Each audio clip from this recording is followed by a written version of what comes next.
नमस्कार। आपको हर दिन पावन श्रृंखला की जानकारी नियमित व सबसे पहले मिलती रहे, इसके लिए कृपया आप हमारे चैनल को सब्सक्राइब कर बेल आइकन अवश्य दबाएं। हर दिन पावन श्रृंखला की 8 मार्च की कड़ी में आइए स्मरण करते हैं चित्तौड़ के दूसरे जौहर को। मेवाड़ के कीर्ति पुरुष महाराणा कुंभा के वंश में पृथ्वीराज, संग्राम सिंह, भोजराज और रतन सिंह जैसे वीर योद्धा हुए हैं। आम्बेर के युद्ध में राणा रतन सिंह ने वीरगति पाई। इसके बाद उनका छोटा भाई विक्रमादित्य राजा बना। उस समय मेवाड़ पर गुजरात के पठान राजा बहादुर शाह तथा दिल्ली के शासक हुमायूं की नजर थी। यद्यपि हुमायूं उस समय शेर शाह सूरी से भी उलझा हुआ था। विक्रमादित्य के राजा बनते ही इन दोनों के मुंह में पानी आ गया। चूंकि विक्रमादित्य एक विलासी और कायर राजा था, वह दिन भर राग रंग में ही डूबा रहता था। इस कारण कई बड़े सरदार भी उससे नाराज रहने लगे। 1534 में बहादुर शाह ने मेवाड़ पर हमला कर दिया। कायर विक्रमादित्य हाथ पर हाथ धरे बैठा रहा। ऐसे संकट के समय में राजमाता करमवती ने धैर्य से काम लेते हुए सभी बड़े सरदारों को बुलाया।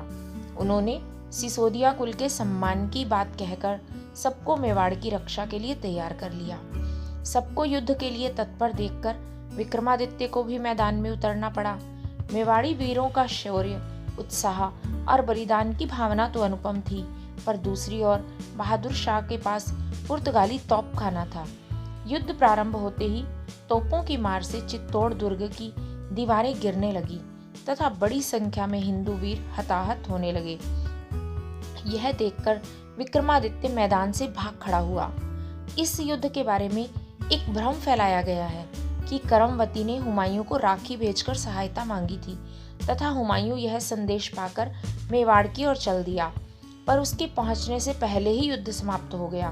वस्तुतः हुमायूं स्वयं मेवाड़ पर कब्जा करने आ रहा था, पर जब उसने देखा कि एक मुसलमान शासक बहादुर शाह मेवाड़ से लड़ रहा है, तो वह सारंगपुर में रुक गया।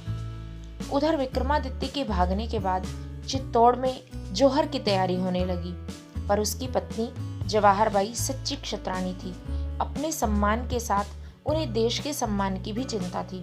वह स्वयं युद्ध कला में पारंगत थी तथा उन्होंने शस्त्रों में निपुण वीरांगनाओं की एक सेना भी तैयार कर रखी थी।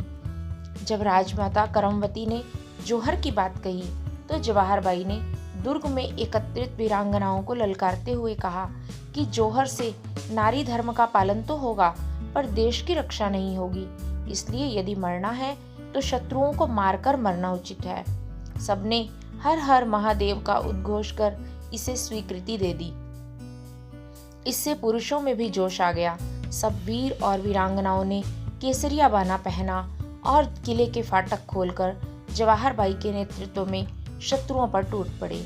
महारानी तोपखाने को अपने कब्जे में करना चाहती थी, पर उनका यह प्रयास सफल नहीं हो सका। युद्ध भूमि में सभी हिंदू सेनानी वीरगति को प्राप्त हुए, पर मरने से पहले उन्होंने बहादुर शाह की अधिकांश सेना को धरती सुंघा दी। यह 8 मार्च 1535 का दिन था। हिंदू सेना के किले से बाहर निकलते ही महारानी करमवती के नेतृत्व में 13,000 नारियों ने जौहर कर लिया। यह चित्तौड़ का दूसरा जौहर था।